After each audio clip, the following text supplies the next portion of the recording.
But basically, I'm just here today to tell you how to apply. And so the first thing, just tell you a little bit of background with the merit system. That's what we're based on. The State Personnel Department, our main purpose is to review submitted state applications, administer state examinations, and place individuals on employment registers. So we operate, like it says, under a merit system, and it's based on the concept that public employment should be open to all people on an equal opportunity basis. And basically that's just so that it's a fair process for all people, so that individual state agencies can't hire normally directly. They have to go through a fair testing process and hiring process through us in order to hire for themselves. Oops. Okay. Now, one of the things you might hear about state employees a lot of times is all the benefits that we happen to get, which is a good thing. If you're a state employee, you have a great retirement system. It can either begin after 25 or 30 years, depending upon the agency you're with. And I guess beginning 2013 is when they started hiring. If you were hired after 2013, your age of retirement had to be 62. If as long as you had worked for 10 years, you can go ahead and get creditable service after 10 years. So it's 62. It used to be 60. They raised it, unfortunately, to 62. But otherwise, it's really good retirement system. We have great insurance, Blue Cross Blue Shield, lots of leave. You probably hear about the holidays, 13 holidays per year. You get a number of sick days, personal day, and then, of course, your merit raises, promotional raises, that kind of thing. So lots of benefits, that's worth it. Okay, so the first thing you want to do when you are trying to look for a job is you want to see what jobs are out there. In terms of, with the state, we've got various state agencies hiring for all sorts of positions in any kind of field. So what you want to do is look at our job announcements and try to determine what you're interested in, what you might qualify for. And we have basically 3 different types of announcements out there. We've got our current announcements. Those are the ones that are open on a usually about a 3-week time period. Those are the ones that an agency might request for us to open because they have an immediate need to fill a position. So you'll always know if you see a current announcement that there is an opening for sure, and it'll be immediate.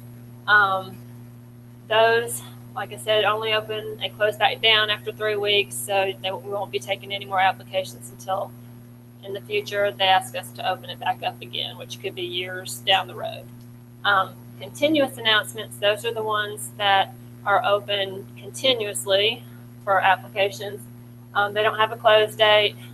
We take applications all the time. You get placed on the employment register for a period of 2 years, and then you'll fall off.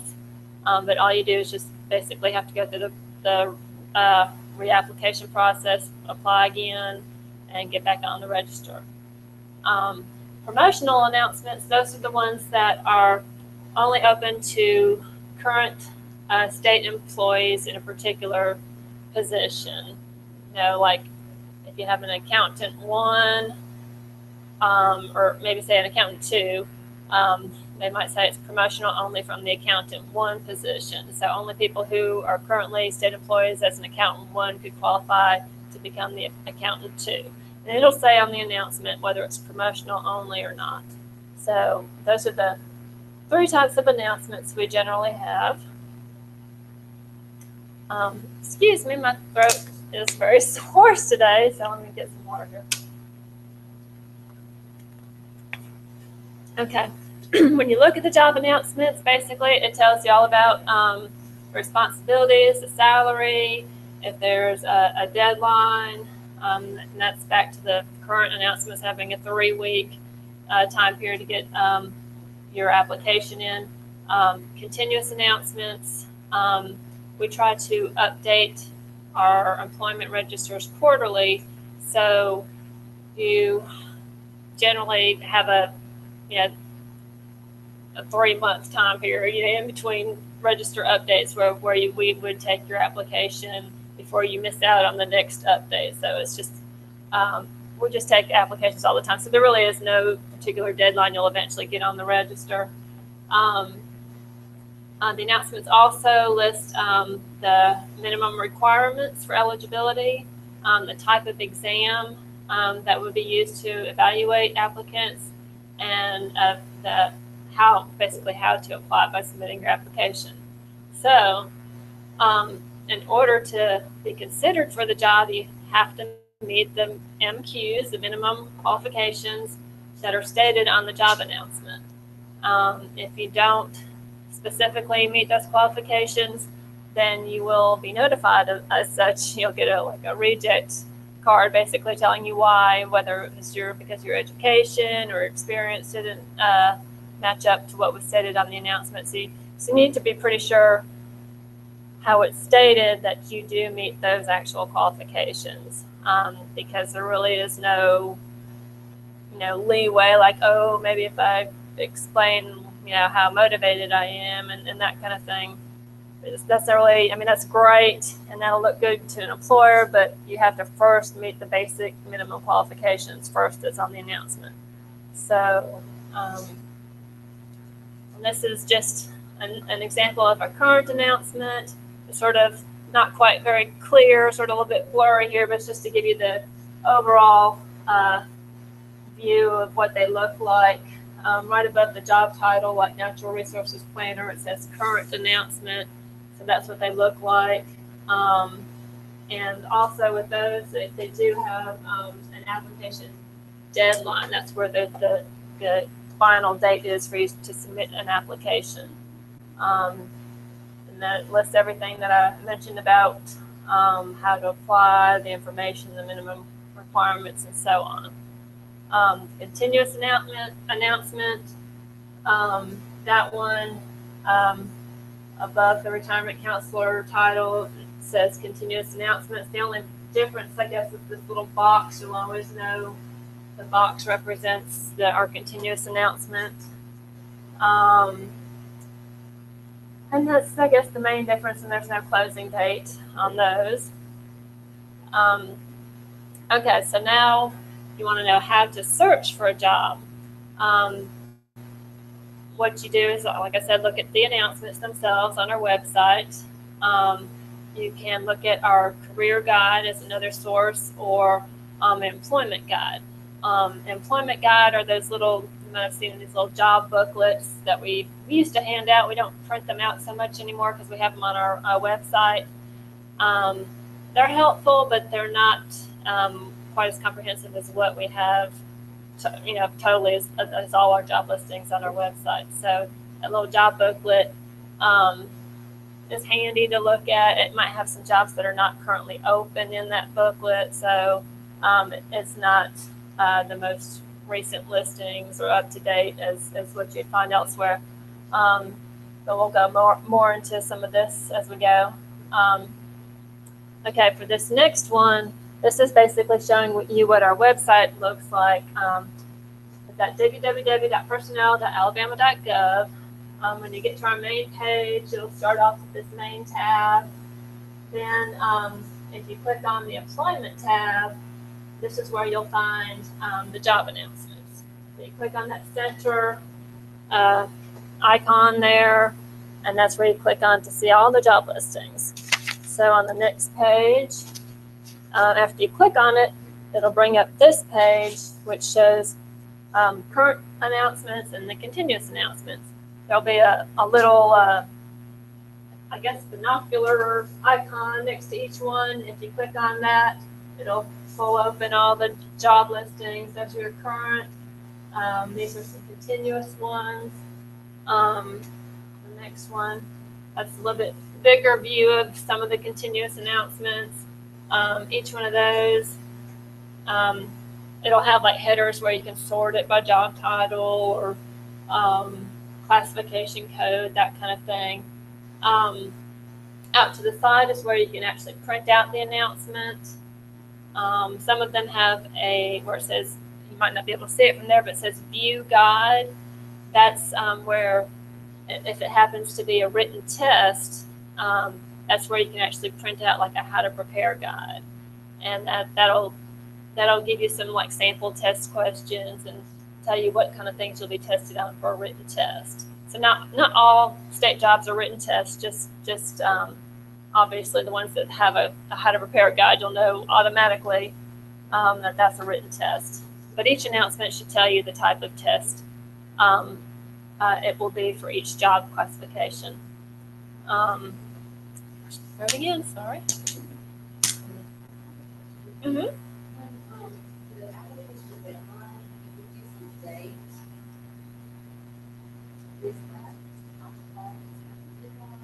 5 o'clock.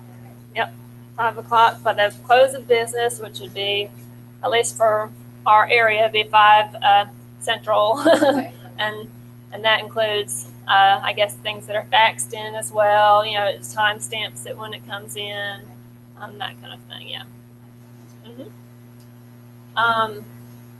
Okay, so we're back on our website again. We're at the applicant tab, and here, this is where we're going to look for under applicant resources, under career step 3, there's a, can't even read it from here, state careers, that's what it says. State careers, that is what is referred to, what we refer to as our career guide. Now that is helpful if you want to go there and pull up job listings that are associated with your major.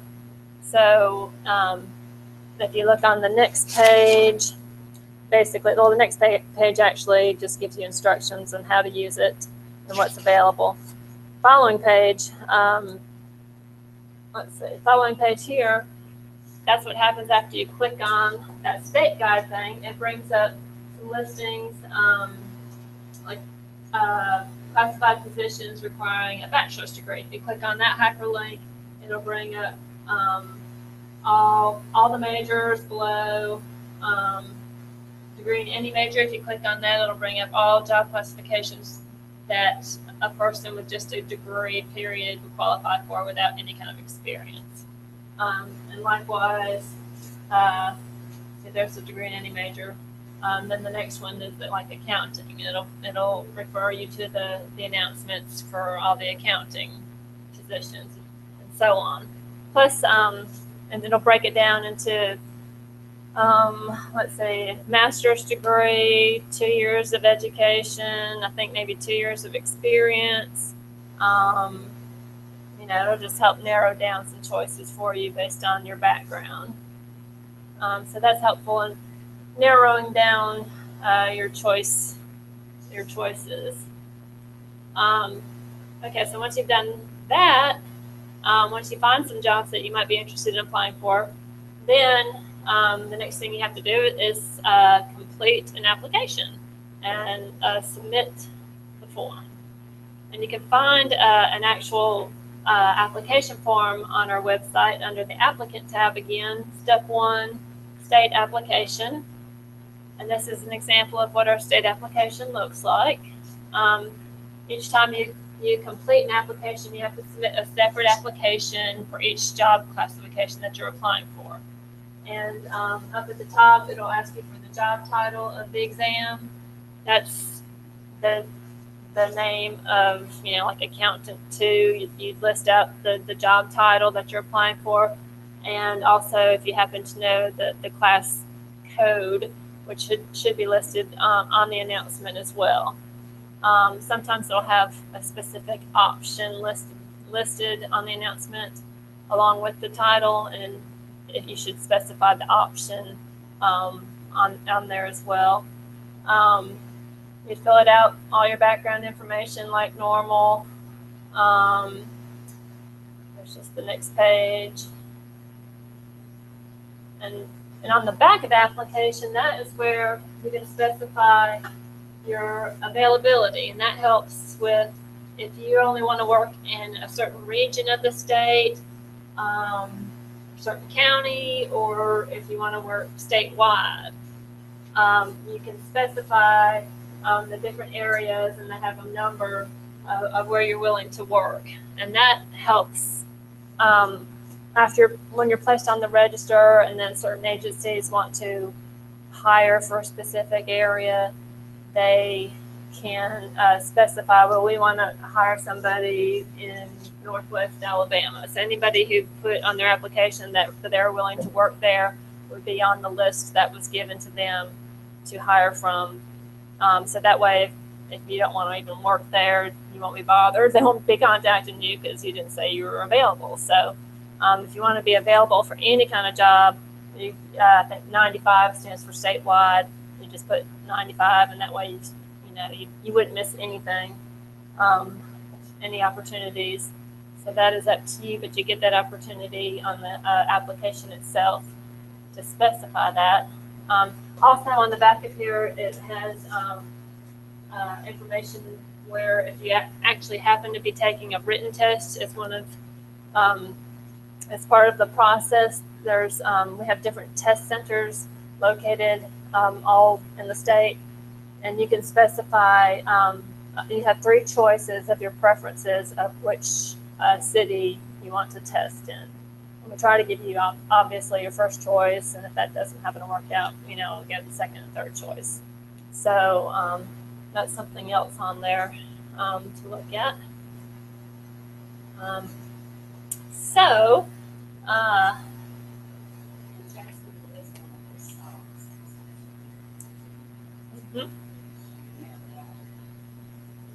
Right. Okay, so another thing you can do is you can apply directly online using our online employment system. You have to create a profile, and that's where you provide all your information that you would actually submit on your application. If you had the paper application, you're actually inputting all that same information in your profile, and what it does is it actually saves it into an application format for you to save in your profile. So anytime you want to apply for a job directly from our system, you can just submit from your profile. It's already like a saved application, and you can print that out. Some jobs still require you to actually mail in or fax in your application. Some don't.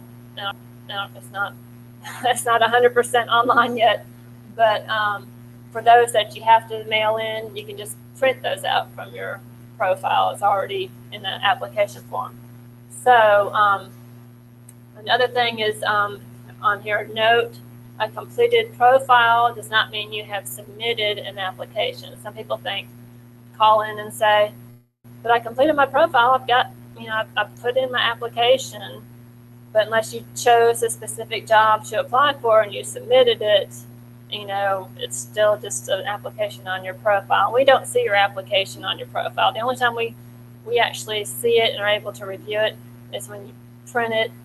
When you submit it, and then it actually gets printed out and routed back to the analysts to review at that one point in time. If you add anything more to your profile after that fact, we don't see it. We just see it at that one time that you submit it.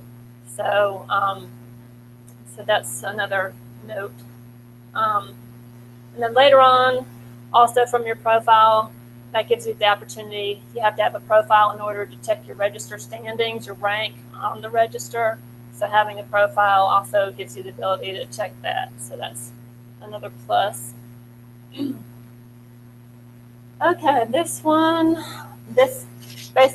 is just giving you I threw in your packet there just further instructions about our online employment system, and that's where you would obtain a copy of those instructions from our employment tab. This is how to create an online profile and how to use our profile. And that the rest of the instructions are in your booklet there.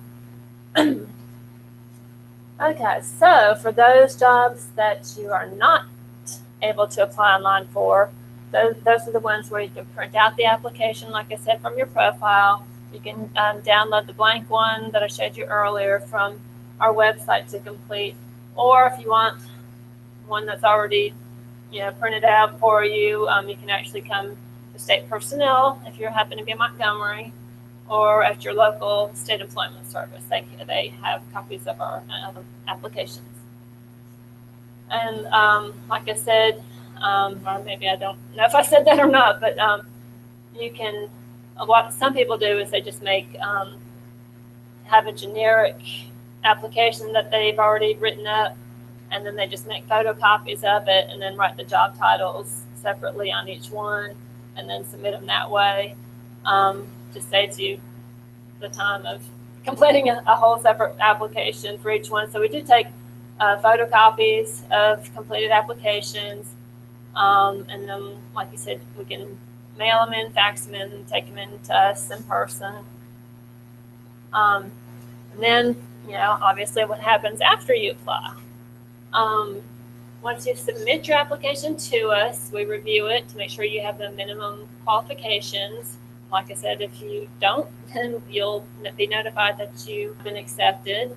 And then you are tested. On the announcement itself, like I said, it'll tell you the type of test, whether it's a written test, questionnaire. Many times nowadays you get a score just based upon your application by itself. Like, we just look at your education and your experience, and we have a scoring system set up for that particular job class, and you get a score just based upon your application. So there's no further testing for that particular job class. And so once you are tested, whichever testing method it is, then after that, I think that's the next part. What happens after I take the test? You get you are placed on the register. You get your scorecard in the mail. That'll tell you what your score is and what your standing is on the register. Now, I don't know. Sometimes I don't know if they actually have the rank on the scorecards anymore. They might just refer you to your profile and to look up your standings on our online system. So I know at very least it tells you your score. So and like with the employment register, if you don't already know, is basically just a list of all the people that took the test and got this register with the top 10 people. The top scoring people on the test are the ones that the agencies have access to in order to fill their positions. So, if they have a need to fill an accountant 2 position or whatever, they request from us a certification, which is what basically they get access to. Is just the top 10 people, and those are the people that they can get access to a copy of our applications from you. They can contact you for an interview, and they basically take over after that. So we get to the point of setting up the register, and then how often they hire and when they might have a vacancy, all that information we don't necessarily know at any point in time unless it's a current class. Then we know pretty much who is hiring, and that it's immediate. But for continuous job classes, we really don't know.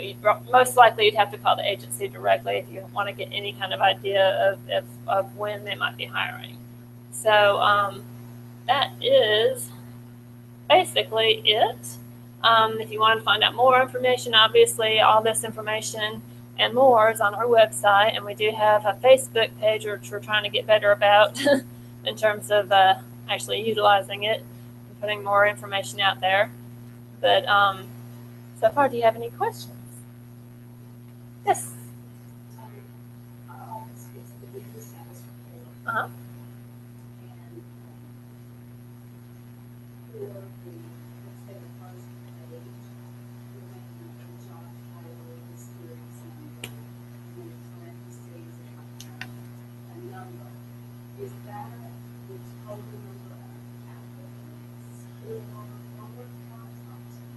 I think that what you're referring to might be where that might be the number of people that were added to the register by a certain date. You can, I mean, Sometimes it's a very high number, hmm and then sometimes there's a low number, just depends on the job, I guess. right, The job title. right. Um, so that, that has nothing to do with, yes, that has nothing to do with the top ten. It just has to do with the total number of, Usually it has to do with how many applicants have been added to the register since it was either updated or since the register was established. I guess I'd have to look at that to see under which category that fell, under which heading that was referring to. But and would you, is the middle name for the register, is that, what, I'm trying to explain if you understand what the register mhm, is. mhm. Is there another thing you call it, job posting, or is it just a report, or is there another word? Oh goodness. Like Um, receipt, they call it a receipt. right. It's just a list of the qualified. I mean, I don't know what a better name would be for it, but to explain it, it's just a list of qualified people that qualified for qualified for the job to begin with. It took the test, and everybody who took the test gets placed on this list. So everybody is on the list. Now, only the top 10 on that list are the ones that the agencies will see. Now, people, especially with continuous jobs, your ranking will change as more people are hired off the list, or people say, "Oh, I'm not available anymore," you know, so your rank might increase. So then you might eventually become, in the top 10 if you weren't to begin with, so you might move up and be eligible to be hired at that point. I mean, plus your rank can go down, unfortunately, too, just if it's a continuous register, we update them, quarterly. So new names are added to the register, and if these new names happen to have scored better than you, they might bump you down a couple just for that fact. But yeah, your rank will change. But you're just interested in whether you're ranked 1 through 10. And now sometimes when you get a score, um, they're in bands, what we call bands. Um, that basically band one would be the best, then 2, 3, 4, whatever it is. Um, if you're in a band, you're basically considered tied. If you're in the same band with somebody else, your scores are considered tied scores. It's just like a grouping from, like, if you think of a 90 to 100, like if you're in school, that would be like A. So we'll say that's band one. So anybody in that grouping would be the same. So um, if you happen to get a scorecard that says you're in band two, you're still trying to look for your rank, because that's all that really matters. Is some people think, well, you have to be in band one to be hired. That's not the case. You could be in band four and still be in the top 10. So it just you just have to really look at your rank, because the agencies get access to the top 10 people. So if there's only maybe 2 people that happen to get in band one, let's say 3 people in band two, that make 5 people.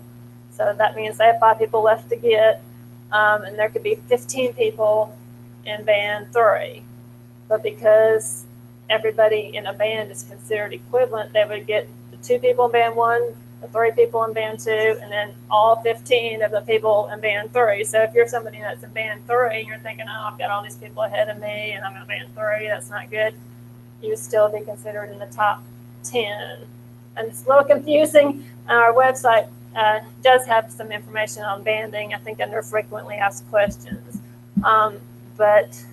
So don't give up hope if you think I'm in a low band or that kind of thing. Just concentrate on what your rank is. That's all that really matters.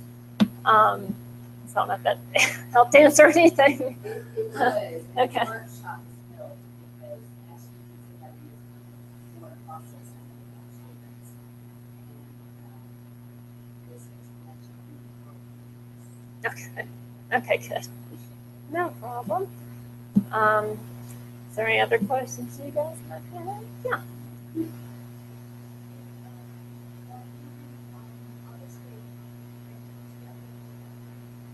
Sure. Yep. You'd have to test in state at one of our testing locations if it happens to be a written test. Now, if it's just based on your application or, if it's a questionnaire that we mail out, that's not a problem anyway. We just mail it to you or you get the score based on your application. So,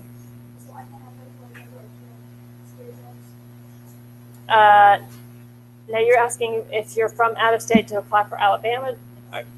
Yeah, if you're from Georgia, you can apply for our state jobs here. Now, it sounded like you're saying, can you apply for Georgia jobs? Now, that would be a separate.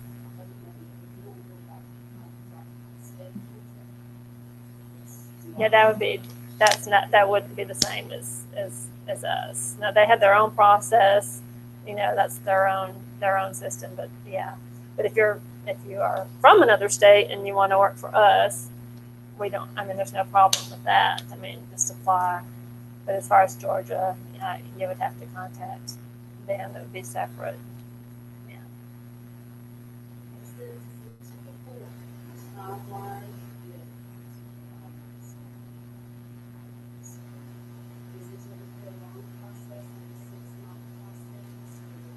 It shouldn't take that long.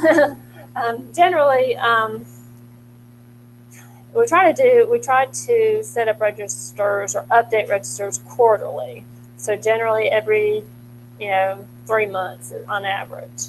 Now, if it's a written test, because of how long it takes to coordinate and test people at different test centers across the state, and it takes 4 to 6 weeks to get the scores back from those, that makes it a little bit longer process usually for those registers to be updated. But normally it's a quarterly process, and it shouldn't take longer than 3 to 4 months.